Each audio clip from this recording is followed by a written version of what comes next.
Hari ini kita disadarkan pada sebuah peristiwa di mana kita sering buta mata kita, kita sering tuli telinga kita, dan kita sering gagu lidah kita.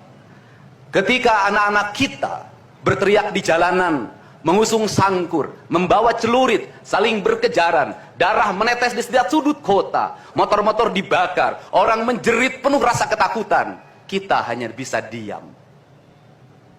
Ketika di sudut-sudut kota, anak-anak kita menenggak ciu. Ketika sudut-sudut kota, anak-anak kita makan eksimer. Ketika di sudut-sudut kota, anak-anak kita makan minuman oplosan. Mereka jatuh tersungkur, matanya merah penuh dengan rasa emosi, pulang ngamuk ke orang tuanya. Kita hanya bisa diam. Ketika anak-anak kita menghabiskan waktu main game online sampai jam 4 pagi, tidak masuk sekolah, di rumah ngamuk, mengancam orang tuanya dengan pisau, menusuk kakeknya dengan sangkur, kita hanya bisa diam. Proses kita hanya dua, pidana dan penjarakan dalam penjara anak. Tetapi kita tidak pernah menyadari bahwa seluruh lorong-lorong kegelisahan mereka, seluruh hiruk pikuk jalanan tak membuat mereka nyaman. Sudut-sudut rumah menjadi neraka bagi kehidupan mereka.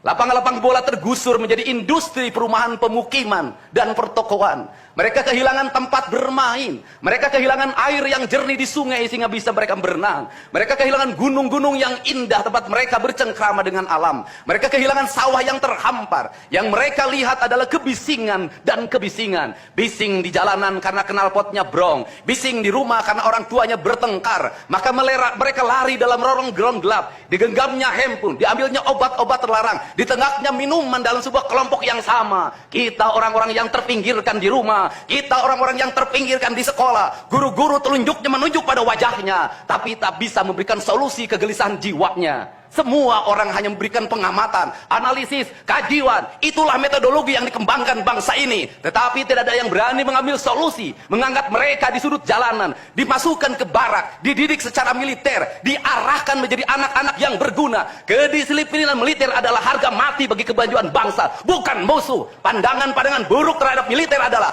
pandangan-pandangan orang yang takut anak-anak Indonesia bangkit, yang takut anak-anak Indonesia mencapai kemajuan. Mereka takut bangsa ini menjadi bangsa kokoh dan tegap. Mereka ingin bangsa Indonesia menjadi bangsa pemabuk yang setiap hari mabuk akan ilmu pengetahuan, yang setiap hari bertengkar di TV, yang setiap hari bertengkar di medsos, sementara hamparan kekayaan alam diambil sama mereka.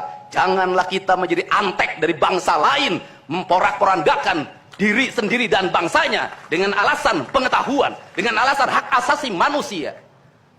Anak membawa motor di bawah umur adalah pelanggaran hak anak. Kapan kita bertindak? Dan selama ini kita membiarkan anak-anak nonton film tanpa didampingi oleh orang tua. Itu adalah pelanggaran anak, dan kita tidak pernah bertindak. Anak-anak di bawah umur merokok, minum minuman keras, itu adalah pelanggaran hak anak. Semuanya kita berdiam. Anak-anak main game online, nonton tayangan-tayangan dewasa lewat media sosial, kita berdiam. Negeri ini akan hancur manakala semua orang berdiam. Maka orang yang memegang kekuasaan harus menggunakan tangannya untuk merubah seluruh kemunkaran ini menjadi sebuah kebajikan.